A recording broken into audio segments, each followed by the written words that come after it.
नमस्कार दोस्तों, Maharana Pratap agro classes के ऑनलाइन प्लेटफार्म पर आपका हार्दिक स्वागत है, अभिनंदन है।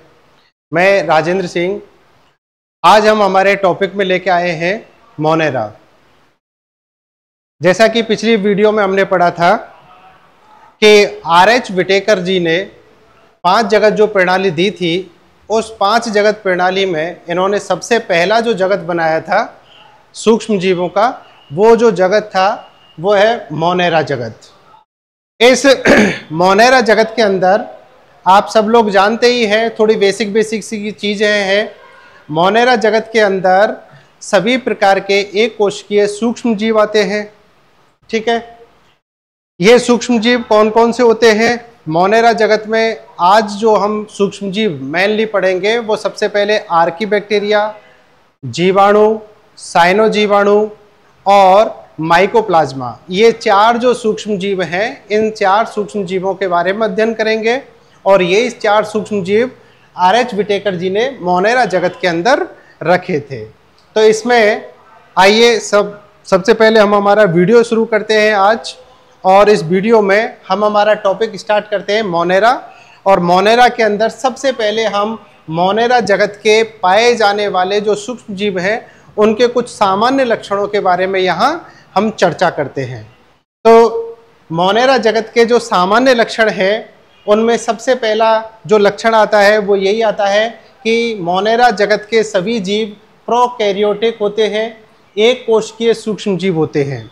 मोनेरा जगत में इसका सबसे पहला जो कैरेक्टरिस्टिक फीचर है वो यही है कि इस मोनेरा जगत के अंदर आने वाले सभी सूक्ष्म जीव कैसे होते हैं? प्रोकैरियोट्स होते हैं।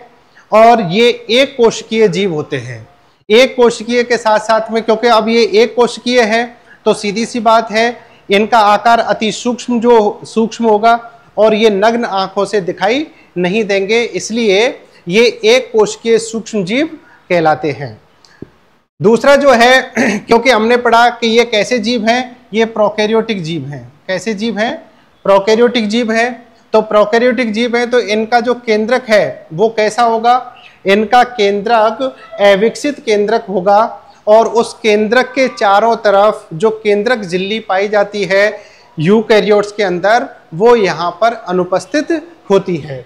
इनके केंद्रक झिल्ली अनुपस्थित होती है और इस केंद्रक झिल्ली के साथ साथ केंद्रिका जो होती है न्यूक्लियोलस, वो भी इन सूक्ष्म जीवों की कोशिकाओं के अंदर अनुपस्थित होती है। ठीक है, तो केंद्रक झिल्ली नहीं है और केंद्रिका न्यूक्लियोलस भी नहीं है। इसका मतलब ये हुआ कि इनकी कोशिका के अंदर वास्तविक और विकसित जो स्पष्ट केंद्रक होता है उसका यहाँ पर अभाव होता है।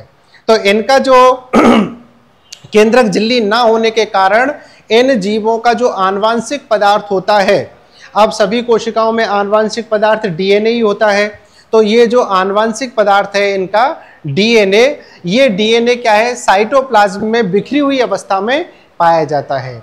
यानी कि इनकी कोशिका झिल्ली नहीं है, कोई इस तरह की कोई इस डीएनए के चारों तरफ बाउंड्री वाल नहीं पाई जाती जो इस डीएनए को कोशिका द्रव्य से अलग कर सके। तो इनका जो डीएनए होता है वो डीएनए, हालांकि ये डीएनए कैसा है? डबल स्टैंडर्ड होता है, द्विलड़ीय डीएनए होता है, द्विरज्जिकी डीएनए होता है।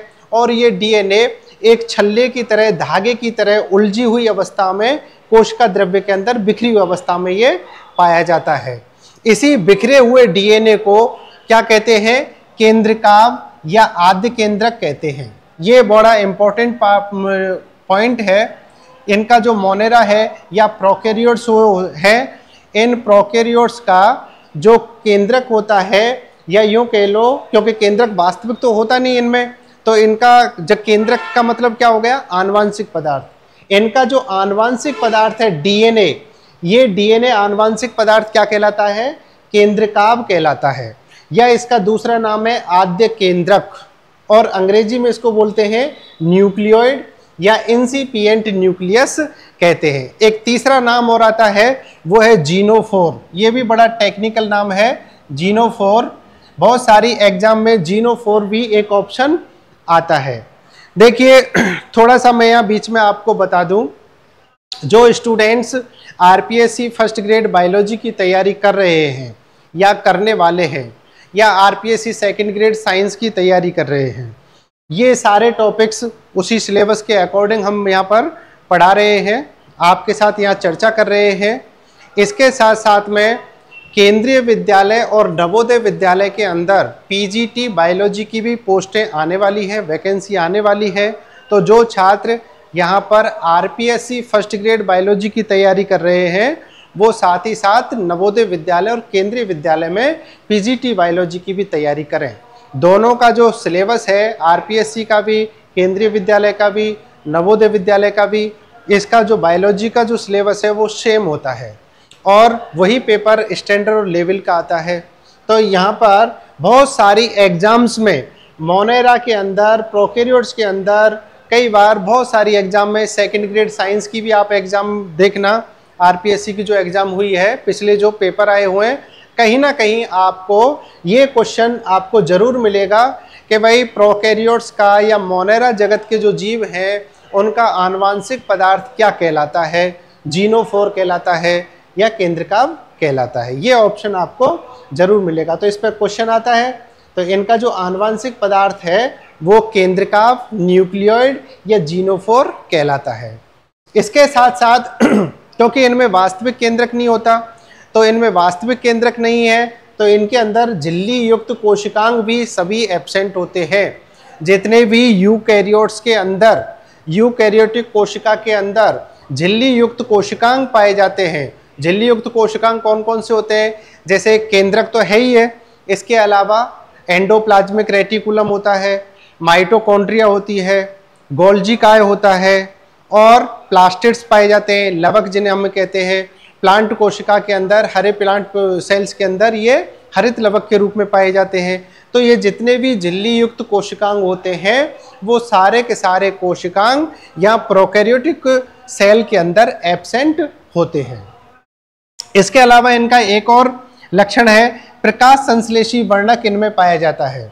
मोनेरा जीव के अंदर या मोनेरा जो जीव है, प्रोकैरियोट्स हैं, इनके अंदर क्या पाया जाता है? एक प्रकाश संश्लेषी वर्णक पाया जाता है।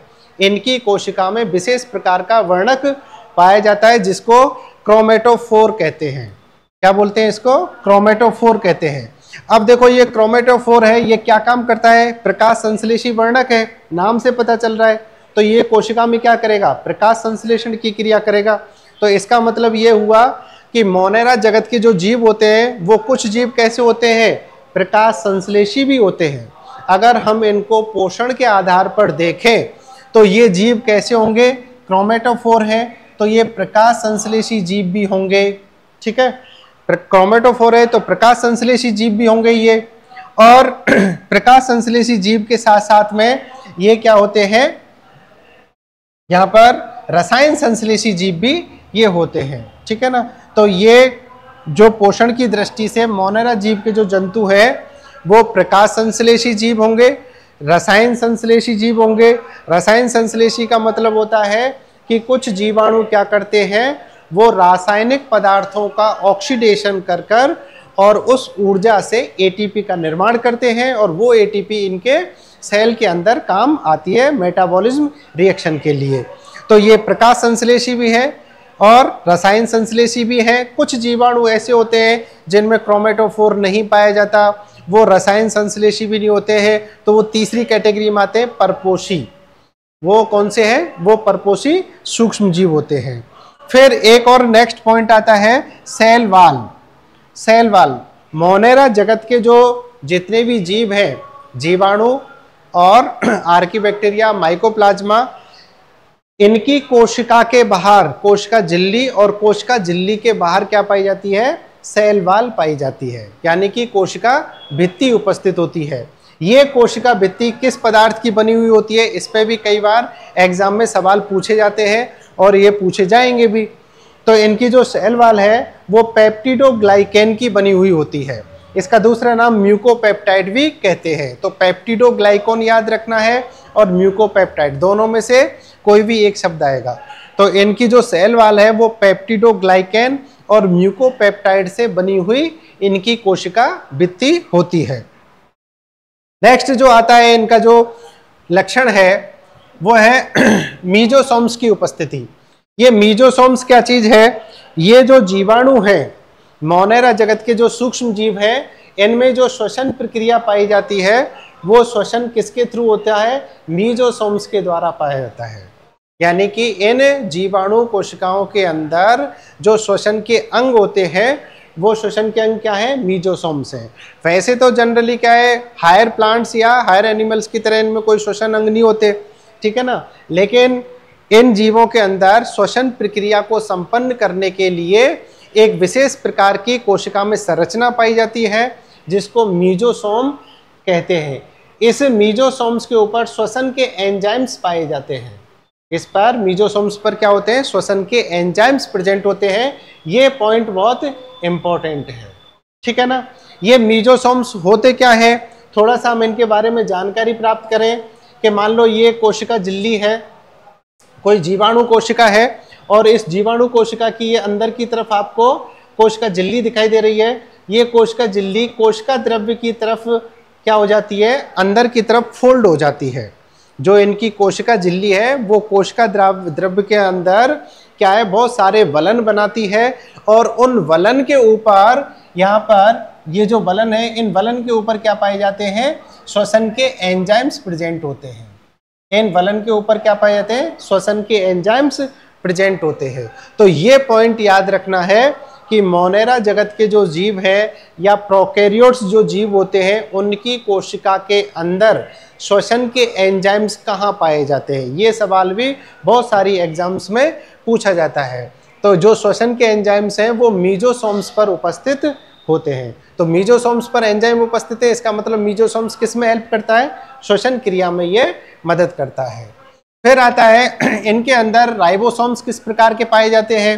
राइबोसोम प्रेजेंट होते हैं, प्रोकैरियोट्स हैं, तो इनमें 70S प्रकार के राइबोसोम्स पाए जाते हैं, ठीक है। फिर आता है नेक्स्ट, इनके अंदर जनन प्रक्रिया किस तरह की होती है?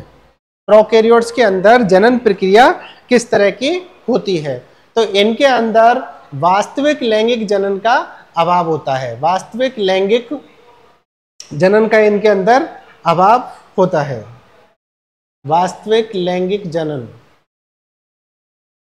इन सूक्ष्म जीवों के अंदर वास्तविक जो लैंगिक जनन है वो नहीं पाया जाता, ठीक है ना। लेकिन कुछ जीवाणु क्या करते हैं? अपने आनुवांशिक पदार्थ को दूसरे जीवाणु कोशिका में आनुवांशिक पदार्थ का ट्रांसफर जो करते हैं वो एक विशेष प्रकार की विधि के द्वारा करते हैं जिसको संयुग्मन विधि कहते हैं। उस विधि को संयुग्मन विधि कहते हैं। तो बहुत सारे वैज्ञानिक जो है वो संयुग्मन विधि को इन कोशिकाओं के अंदर, जीवाणुओं के अंदर लैंगिक जनन का एक विकल्प मानते हैं। तो इनके अंदर ये पूरी तरह से डेवलप्ड लैंगिक जनन नहीं होता, लेकिन इनका आनुवांशिक जो पदार्थ है उसको एक कोशिका से दूसरी कोशिका में भेजने का, ट्रांसफर करने का एक क्या है? प्रोसेस है, तरीका है, जिसको संयुग्मन विधि कहते हैं। जब हम आगे के टॉपिक में जीवाणु पढ़ेंगे, बैक्टीरिया, वास्तविक बैक्टीरिया, और उन वास्तविक बैक्टीरिया के अंदर हम जब जनन की प्रक्रिया पढ़ेंगे तो वहां पर हम इस संयुग्मन प्रक्रिया को डिटेल में पढ़ेंगे कि किस तरह से संयुग्मन की प्रक्रिया संपन्न होती है। फिर उसके बाद में इनमें क्योंकि वास्तविक लैंगिक जनन नहीं होता तो जनन किसके द्वारा होता है? अलैंगिक जनन के द्वारा होता है। इनके अंदर अलैंगिक जनन उपस्थित होता है, और ये अलैंगिक जनन भी कौन सी विधि के द्वारा? विखंडन विधि के द्वारा संपन्न होता है। विखंडन विधि, नाम से ही पता चल रहा है कि भाई विखंडन विधि है क्या। विखंडन का मतलब होता है टूटना, यानी एक कोशिका दो कोशिकाओं में क्या हो जाती है? डिवाइड हो जाती है। ये बहुत साधारण प्रकार का विखंडन प्रक्रिया होती है। ये भी हम जीवाणुओं के अंदर पढ़ेंगे विखंडन की प्रक्रिया। तो इन जो सूक्ष्म जीव हैं उनमें अलैंगिक जनन जो है वो विखंडन विधि के द्वारा होता है। अब चूंकि विखंडन विधि में कोशिका विभाजित होती है, यानी कि कोशिका विभाजन की प्रक्रिया होती है, पर इनमें किस प्रकार का कोशिका विभाजन पाया जाता है? भाई अगर कोई पूछे कि इनके अंदर कोशिका विभाजन या विखंडन जो होता है वो किस प्रकार का होता है? समसूत्री होता है, अर्धसूत्री होता है या असूत्री होता है? तो इनमें ना तो समसूत्री होता है ना अर्धसूत्री। इन कोशिकाओं में अलैंगिक जनन जो होता है वो सेल डिवीजन किस प्रकार का? एमाइटोसिस प्रकार का होता है। एमाइटोसिस प्रकार का इनके अंदर जो है वो विखंडन की प्रक्रिया पाई जाती है।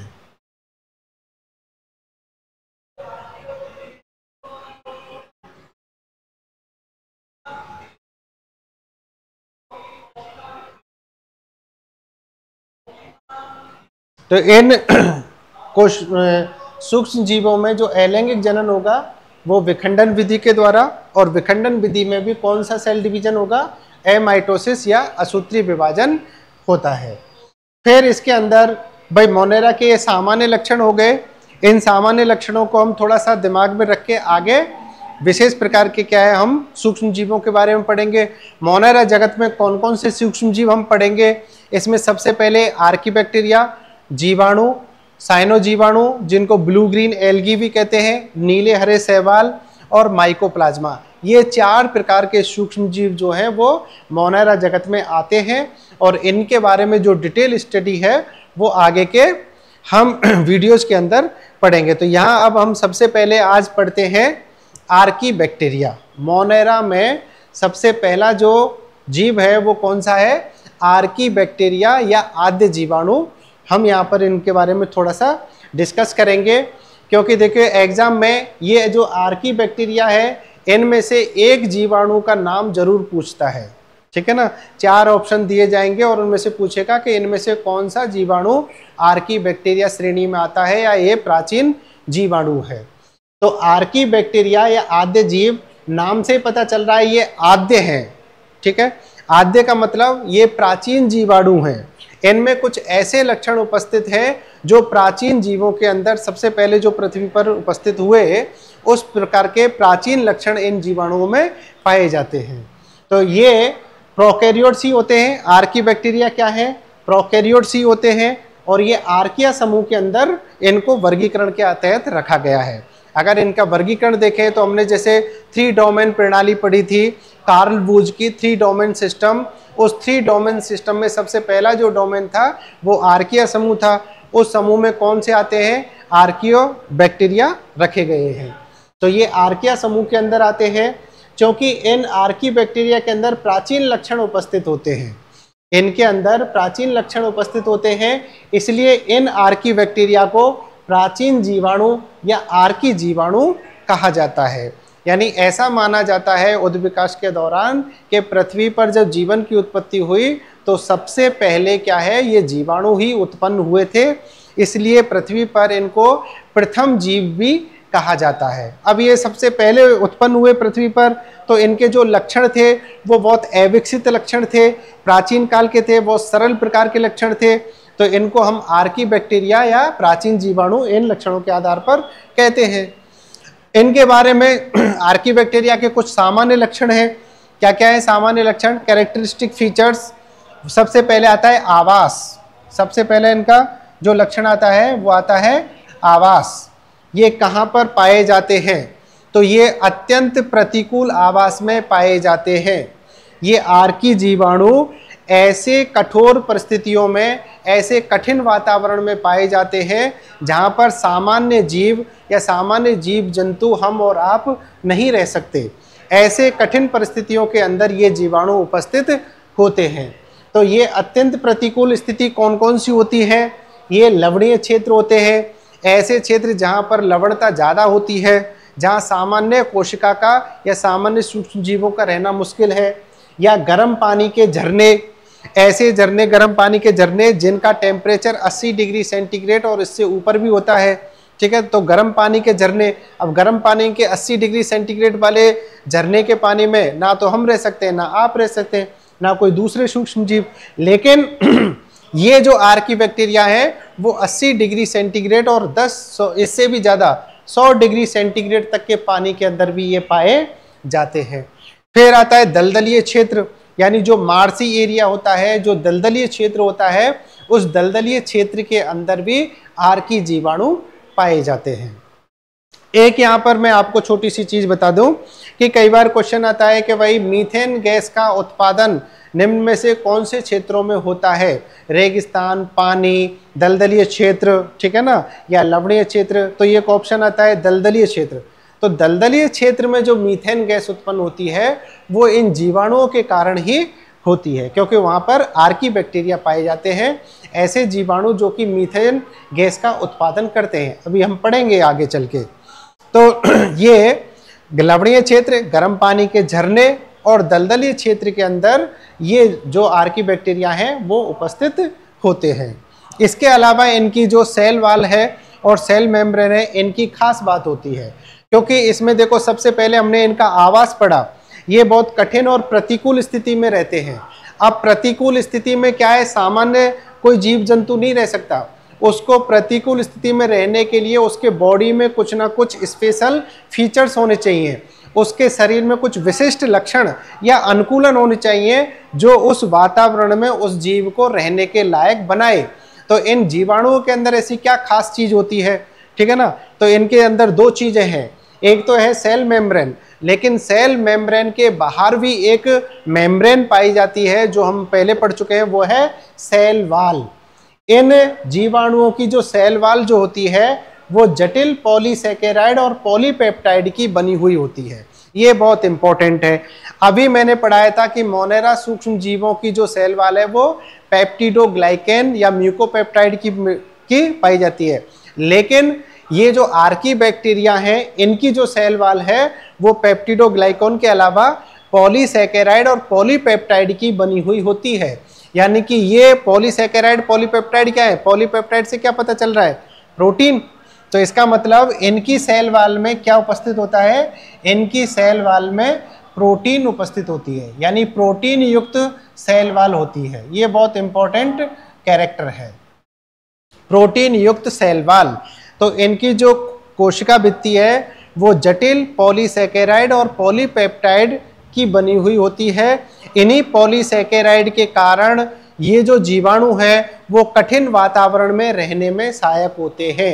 इनकी जो सेल वाल के अंदर पॉलीसैकेराइड है, जटिल पॉलीसैकेराइड और ये पॉलीपेप्टाइड, ये क्या करते हैं, ये इस जीवाणु को उस कठिन वातावरण, प्रतिकूल वातावरण से इनकी सुरक्षा प्रदान करते हैं। दूसरा है सेल मेम्ब्रेन। इसके अलावा और क्या चीज है, सेल मेम्ब्रेन। सेल मेम्ब्रेन कैसी होती है इनकी सेल मेम्ब्रेन शाखित श्रृंखला वाले लिपिड अणु की बनी हुई होती है। यानी कि इनकी जो सेल मेम्ब्रेन है, कोशिका झिल्ली है, उस कोशिका झिल्ली में क्या पाए जाते हैं, लिपिड के अणु पाए जाते हैं। पर ये लिपिड के अणु कैसे होते हैं, शाखित श्रृंखला वाले होते हैं, शाखित श्रृंखला वाले, यानी कि ये ब्रांच चेन वाले क्या है, शाखित जो लिपिड के अणु इनमें उपस्थित होते हैं। इसका क्या फायदा है, ये क्या काम करते हैं, जो शाखित लिपिड के अणु है ये ज्यादा प्रतिरोधक क्षमता उत्पन्न करने में सहायक होते हैं। यानी कि ये जो जीवाणु है, ये जीवाणु क्या है, बहुत सारी प्रतिकूल परिस्थितियों के प्रति प्रतिरोधक क्षमता भी दिखाते हैं। लेकिन ये प्रतिरोधक क्षमता किसके कारण आती है, ये प्रतिरोधक क्षमता आती है शाखित श्रृंखला वाले लिपिड अणु के कारण आती है। इनकी कोशिका झिल्ली के अंदर ये शाखित श्रृंखला वाले लिपिड पाए जाते हैं, जिसके कारण ये ज्यादा प्रतिरोधक क्षमता दिखाते हैं। सामान्य जो जीवाणु होते हैं, वास्तविक जो जीवाणु होते हैं वो भी प्रतिरोधक क्षमता दिखाते हैं, लेकिन उनसे ज्यादा प्रतिरोधक क्षमता जो दिखाई जाती है वो इन जीवाणुओं के द्वारा दिखाई जाती है। वो किसके कारण, शाखित श्रृंखला वाले लिपिड अणु के कारण। और प्रतिकूल परिस्थितियों में भी जो रहते हैं वो जीवित, वो भी किसके कारण, सेल वाल के कारण रहते हैं। ये ज्यादा प्रतिरोधक क्षमता किस किस के बारे में दिखाते हैं, देखो जैसे उच्च ताप, हाई टेम्परेचर। अभी हमने पढ़ा कि भाई गर्म पानी के झरनों में भी ये उपस्थित होते हैं, जहाँ का टेम्परेचर 80 डिग्री सेंटीग्रेड होता है, या फिर 100 डिग्री सेंटीग्रेड तक के भी पाए जाते हैं अगर गंधक की मात्रा होती है तो उच्च ताप, उच्च लवणता, ऐसे स्थान जहाँ की लवणता बहुत ज्यादा हो, ठीक है ना, जिसमें क्या है साल्ट की मात्रा बहुत ज्यादा होती है, उसका भी इनके ऊपर कोई फर्क नहीं पड़ता, ठीक है ना। विकिरण, यानी इन जीवाणुओं के ऊपर किसी भी प्रकार के कोई रेडिएशन का, विकिरण का कोई फर्क नहीं पड़ता, कोई प्रभाव नहीं पड़ता। चाहे एक्सरे डालो, गामा डालो, बीटा किरणें कोई सी भी डालो, किसी भी प्रकार के विकिरण का इनकी कोशिका पर कोई प्रभाव नहीं पड़ता, ठीक है। इसके अलावा पीएच परिवर्तन का प्रभाव भी नहीं होता है। अगर वातावरण के साथ में इनके जो बाहरी वातावरण है जिसमें ये पाए जाते हैं, उस वातावरण का अगर पीएच, ठीक है ना, ऊपर नीचे हो या बहुत ज्यादा डाउन हो जाए, डाउन का मतलब पीएच अगर 2 तक भी आ जाए, 1 या 2 तक आ जाए, तो ये अति अम्लीय अवस्था आ गई। तो ये अति अम्लीय अवस्था में भी क्या है, ये जीवित रह सकते हैं। इनके ऊपर, इनके जो कोशिका है उसके ऊपर किसी भी तरह के पीएच परिवर्तन का कोई प्रभाव नहीं पड़ता है। ठीक। तो ये सारे जो प्रतिरोधक क्षमता है वो प्रतिरोधक क्षमता किसके कारण आती है? शाखित श्रृंखला के इनके अंदर क्या पाए जाते हैं? लिपिड के अणु पाए जाते हैं। और साथ ही साथ जो इनकी सेल वॉल है वो भी प्रतिरोधक क्षमता बढ़ाने का कार्य करती है। बहुत इंपॉर्टेंट पॉइंट है। इसके बाद में आता है श्वसन। इन आर्की जीवाणु में श्वसन किस प्रकार का पाया जाता है? श्वसन के आधार पर ये किस प्रकार के जीव होते हैं, तो ये भी पॉइंट अपने को याद रखना है। श्वसन के आधार पर ये अविकल्पी अनाक्षी श्वसनी जीवाणु होते हैं, यानी इनमें जो श्वसन का प्रकार पाया जाता है वो अविकल्पी अनाक्षी श्वसन पाया जाता है। बहुत सारी एग्जाम में ये सवाल भी पूछा जाता है कि जो आद्य जीवाणु होते हैं, आर्की बैक्टीरिया होते हैं, उनमें श्वसन का प्रकार कौन सा होता है, ठीक है ना। विकल्पी आक्षी या आक्षी श्वसन, अनाक्षी श्वसन, अनाक्षी में भी विकल्पी है, अविकल्पी है, तो ये अविकल्पी अनाक्षी श्वसन करते हैं। अविकल्पी अनाक्षी का मतलब क्या है? अविकल्पी का मतलब इनके अलावा या इनके पास किसी भी प्रकार का कोई विकल्प नहीं होता, केवल एक ही विकल्प होता है, वो है अनाक्षी, ठीक है ना। यानी कि ये अनाक्षी श्वसन ही कर सकते हैं।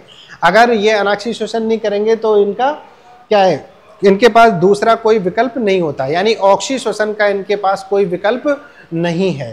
तो ये अविकल्पी अनाक्षी श्वसन करते हैं, यानी ऑक्सीजन की अनुपस्थिति में ये जीवित रह सकते हैं और रहते भी हैं, ठीक है ना। ऑक्सीजन की अनुपस्थिति में ये जीवित रह सकते हैं। ऐसे आर्की जीवाणु ही जीव हैं जो कि ऑक्सीजन की अनुपस्थिति में श्वसन क्रिया कर सकते हैं, जीवित रह सकते हैं। तो ये अविकल्पी अनाक्षी श्वसन करते हैं। इनकी कोशिका में आरएनए किस प्रकार का पाया जाता है? इनकी कोशिका के अंदर जो आरएनए होता है वो भी बड़ा प्राचीन टाइप का आद्य प्रकार का या प्रिमिटिव आरएनए होता है, और वो 16S प्रकार का आरएनए पाया जाता है, ठीक है। 16S प्रकार का राइबोसोमल आरएनए इनके अंदर प्रेजेंट होता है। तो ये कुछ जर्नल कैरेक्टर्स थे मोनेरा के, आर्की जीवाणु के, और इनके अंदर से एक दो क्वेश्चन क्या है एग्जाम्स में पूछे जाने की पूरी संभावना होती है और आए भी है। अगर आप पुराने पेपर सॉल्व करेंगे तो वहाँ आपको आर्की बैक्टीरिया का कोई ना कोई एक क्वेश्चन 100% आपको मिलेगा। या तो आर्की बैक्टीरिया के उदाहरण पूछेंगे, या श्वसन, या फिर इनकी कोशिका भित्ति के बारे में वो पूछते हैं, ठीक है। ज़्यादातर तो एग्जाम्पल पूछे जाते हैं। फिर आता है ये आर्की बैक्टीरिया होते कितने प्रकार के हैं, कौन कौन से इनके प्रकार हैं, और इस प्रकार में हमें क्या है इनके जो नाम है यानी जो एग्जाम्पल्स हैं वो जरूर याद रखने हैं। कैसे भी करके आपको आर्की बैक्टीरिया के एग्जाम्पल याद करने ही हैं, परीक्षा की दृष्टि से ये बहुत इंपॉर्टेंट एग्जाम्पल्स हैं। तो ये जो आर्की बैक्टीरिया है वो 3 प्रकार के होते हैं। पहला प्रकार है मैथेनोजेंस, दूसरा प्रकार है हेलोफिल्स, और तीसरा प्रकार है थर्मोएसिडोफिल्स, ठीक है। 3 प्रकार के आर्की बैक्टीरिया हो गए। पहला प्रकार मैथेनोजेंस बैक्टीरिया, दूसरा प्रकार है हेलोफिल्स आर्की बैक्टीरिया, तीसरा टाइप है थर्मोएसिडोफिल्स आर्की बैक्टीरिया। अब इनके क्या क्या कैरेक्टर्स हैं, क्या क्या एग्जाम्पल्स हैं, उनके बारे में थोड़ी जानकारी ले लेते हैं। सबसे पहले आता है मैथेनोजेंस, ठीक है। मैथेनोजेंस जैसे नाम से ही पता चल रहा है, मैथेनोजेंस यानी मैथेन का उत्पादन करने वाले जीवाणु। ऐसे आर्की बैक्टीरिया जो कि क्या करते हैं, मैथेन गैस का उत्पादन करते हैं, उन जीवाणुओं को मैथेनोजेंस कैटेगरी के जीवाणु कहते हैं। तो ये मैथेन गैस उत्पन्न करने वाले होते हैं। ये मृतोपजीवी जीवाणु होते हैं। पोषण की दृष्टि से अगर हम इन्हें देखें तो ये मृतोपजीवी जीवाणु है, सड़ी गली मृत चीजों से अपना पोषण प्राप्त करते हैं, ठीक है ना। और एक चीज और, वाहित मल में ये प्रेजेंट होते हैं। जो सीवेज पानी होता है, जो सीवेज वाटर है, जो वाहित मल है, उस वाहित मल में मैथेन या मैथेनोजेंस जीवाणु उपस्थित होते हैं, ठीक है। ये वाहित मल में क्या काम करते हैं, ये CO2 को मीथेन गैस के अंदर कन्वर्ट करने का कार्य करते हैं। फिर तो ये मैथेनोजेंस जीवाणु हो गए। उसके अलावा ये जो जीवाणु है वाहित मल में तो प्रेजेंट होते होते हैं। एक और इम्पोर्टेंट एग्जाम्पल आता है, वो है गाय भैंस के रूमेन में ये प्रेजेंट होते हैं। रूमेन क्या चीज़ है, रूमेन देखिए, जो गाय भैंस होते हैं, ये जितनी भी मवेशी है, ये मवेशी क्या है, हरे पेड़ पौधे पत्ते चारे के रूप में इनका भोजन होता है। इनके अंदर क्या है, इनके भोजन में सेलुलोज की मात्रा ज़्यादा होती है। तो उस सेलुलोज को डाइजेस्ट करने में जो मदद करते हैं वो कौन से जीवाणु होते हैं, वो मेथेनोजेंस जीवाणु होते हैं। ठीक है, तो इन गाय भैंस का जो रूमेन है, यानी कि इनका जो आमाशय है, ये आमाशय 4 भागों में बटा हुआ होता है। और क्योंकि इनका बड़ा आमाशय होता है, सेलुलोज को पचाने में बहुत लंबा टाइम लगता है, ठीक है ना, तो इसलिए लंबा टाइम लगने के कारण इनका जो आमाशय है वो थोड़ा सा दूसरे प्राणियों से बड़ा होता है। उसके 4 पार्ट होते हैं, उनमें से एक पार्ट का नाम क्या है, रूमेन है। ठीक है, गाय भैंस के जो आमाशय है उनका एक पार्ट का नाम रूमेन होता है। इस रूमेन वाले एरिया में, इस पार्ट में मेथेनोजेंस जीवाणु प्रेजेंट होते हैं। और ये जीवाणु क्या काम करते हैं, ये इन गाय भैंस ने जो भोजन किया है, जो चारा खाया है, उसमें जो सेलुलोज होता है, उस सेलुलोज के पाचन में ये मदद करते हैं। तो अगर हम ये देखें कि एक तरह से गाय भैंस और इनकी आंत के अंदर या इनके रूमेन में जो जीवाणु पाए जाते हैं, मेथेनोजेंस जीवाणु, उनमें कौन सा संबंध हो गया, सह संबंध का एक प्रकार पाया जाता है। ये जब हम आगे एक टॉपिक पढ़ेंगे जिसमें हम बहुत प्रकार के सह संबंध पढ़ेंगे, तो वहाँ सहजीवन एक टाइप आता है। ठीक है, तो ये सहजीवन का प्रकार है। गाय भैंस के रूमेन के अंदर मेथेनोजेंस जीवाणुओं की उपस्थिति सहजीवन का क्या है, एक उदाहरण है। बहुत अच्छा ये उदाहरण है। तो ये कुछ जीवाणु जो है मेथेनोजेंस के, वो गाय भैंस के रूमेन में भी पाए जाते हैं और वहाँ पर ये सेलुलोज का पाचन करते हैं और सेलुलोज को CO2 गैस में कन्वर्ट करने का काम करते हैं। कौन कौन से जीवाणु होते हैं, ये उनके 4 उदाहरण हैं। रूमेनोकोकस जो रूमेन में पाया जाता है, मेथेनोकोकस, मेथेनोबैक्टीरियम और मेथेनोमाइक्रोबियम। मेथेनोकोकस, मेथेनोबैक्टीरियम, मेथेनोमाइक्रोबियम ये वाहित मल में पाए जाते हैं।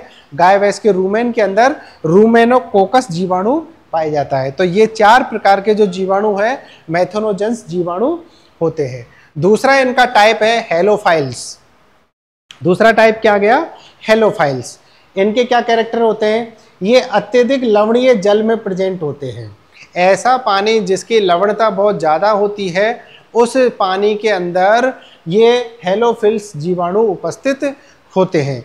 एक और इनके अंदर चीज़ जो है इम्पोर्टेंट, वो है, इसके नाम से पता चल रहा है हेलोफिल्स। अगर हम इसको इंग्लिश में पढ़ें हेलोफिल्स को, तो हम यहाँ लिखेंगे HALO, हेलोफाइल्स।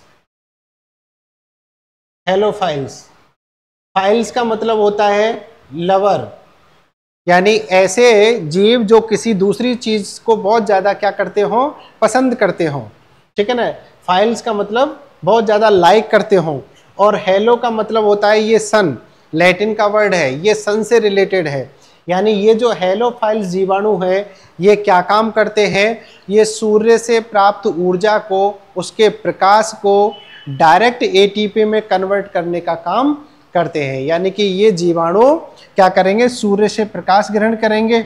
ठीक है, यानी सूर्य की ऊर्जा ग्रहण करेंगे और इस सूर्य की ऊर्जा को कार्बोहाइड्रेट को तोड़ने में या उसको पचाने में काम में नहीं लेते। ये डायरेक्ट अपने कोशिका के अंदर सौर ऊर्जा से ATP निर्माण करते हैं।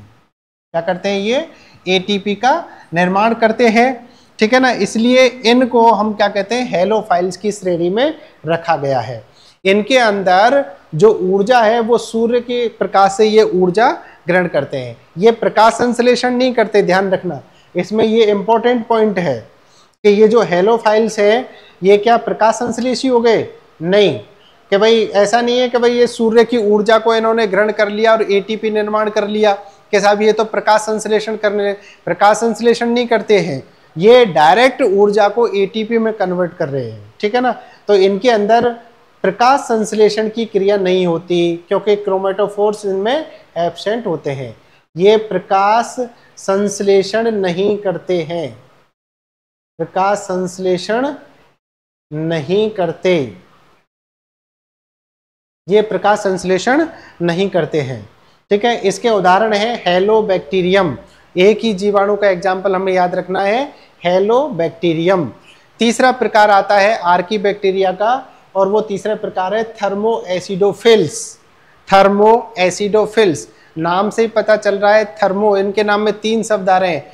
थर्मो यानी टेम्परेचर, एसिडो यानी कि एसिडिक कंडीशन, और फाइल्स का मतलब ऐसी कंडीशंस में रहने वाले या ऐसी कंडीशंस को लाइक करने वाले।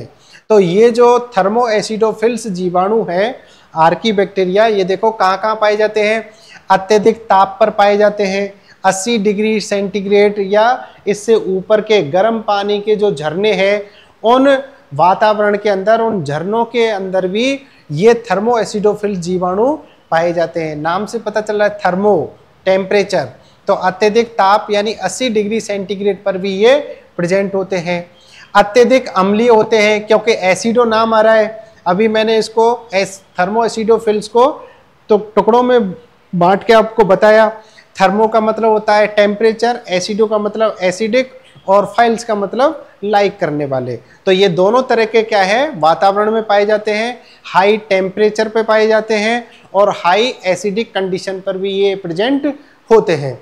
तो अत्यधिक ताप पर उपस्थित होते हैं, अत्यधिक अम्लीय कंडीशन पर भी पाए जाते हैं, ठीक है ना। जिस वातावरण का pH 2 तक भी आ जाए तो भी ये वहां पर आराम से अपना जीवन यापन कर सकते हैं।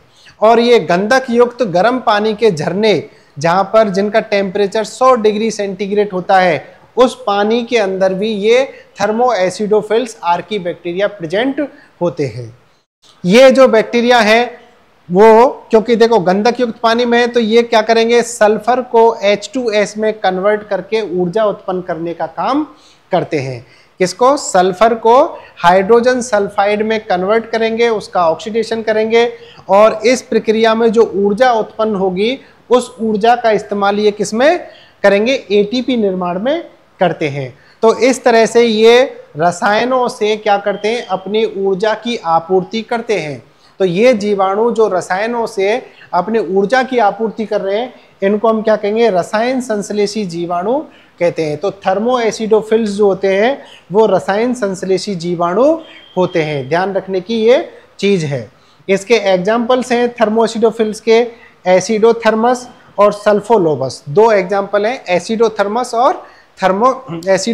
और सल्फोलोबस जीवाणु, ये आर्की बैक्टीरिया के अंदर आते हैं। तो इस आर्की बैक्टीरिया में हमें जनरली ये जो 6-7 एग्जाम्पल हैं, ये आर्की बैक्टीरिया के एसिडोथर्मस, सल्फोलोबस, मेथेनोकोकस, रूमेनोकोकस, मेथेनोबैक्टीरियम, मेथेनोमाइक्रोबियम और हेलोबैक्टीरियम, ये एग्जाम्पल हमें याद रखने हैं कि भाई ये जो कैटेगरी है इनकी, ये जो बैक्टीरिया हैं इनके नाम है, ये बैक्टीरिया आर्की बैक्टीरिया समूह के अंदर आते हैं। इनमें से एक ना एक सवाल आपको एग्जाम में जरूर मिलेगा। ये जो आज का हमारा वीडियो था वो मोनेरा जगत के आर्की बैक्टीरिया पर था, ठीक है ना। अब हम अगले नेक्स्ट वीडियो में जो हम पढ़ेंगे वो हम यू बैक्टीरिया के बारे में पढ़ेंगे। ये भी बहुत इम्पोर्टेंट टॉपिक है, और इस टॉपिक के अंदर यू बैक्टीरिया के अंदर जितने भी सत्य प्रकार के जीवाणु, जिनको हम वास्तव में जीवाणु कहते हैं, उन जीवाणुओं के बारे में डिटेल स्टडी करेंगे कि भाई जीवाणु क्या है, उनके क्या क्या कैरेक्टर्स हैं, ठीक है ना। उनमें श्वसन किस प्रकार का पाया जाता है, किस आवास में पाए जाते हैं, उनमें जनन की प्रक्रिया कौन सी होती है, ये बहुत इम्पोर्टेंट है। और इनके जीवाणुओं के अंदर से भी 1 या 2 सवाल आपको एग्जाम में जरूर पाए जाएंगे, हमेशा 100%। फर्स्ट ग्रेड में तो जरूर पूछा जाता है, ठीक है ना। इनकी जो जनन के टाइप्स हैं, वहाँ 3 प्रकार के हम जीवाणुओं में जनन पढ़ेंगे, वो बहुत इंपॉर्टेंट है। उसमें से वैज्ञानिकों के नाम, किस जीवाणु पर कौन सा उन्होंने ये अध्ययन किया था, वो जरूर पूछा जाता है, ठीक है। तो दोस्तों आज का हमारा ये वीडियो आपको कैसा लगा, ठीक है, इसके बारे में हमें कमेंट्स करके बताइएगा। और आप सभी को बहुत बहुत शुभकामनाएं, आपकी तैयारी ऐसे ही चलती रहे और आने वाला भविष्य आपका सुनहरा हो। इसके आरपीएससी के साथ में मैंने बताया था अभी कि आरपीएससी की जो फर्स्ट ग्रेड की तैयारी कर रहे हैं वो केंद्रीय विद्यालय और नवोदय विद्यालय के पीजीटी बायोलॉजी की भी तैयारी करें। इन सभी एग्जाम्स का, तीनों एग्जाम्स का जो बायोलॉजी का सिलेबस है वो सेम सिलेबस है। इसी के साथ बहुत बहुत धन्यवाद।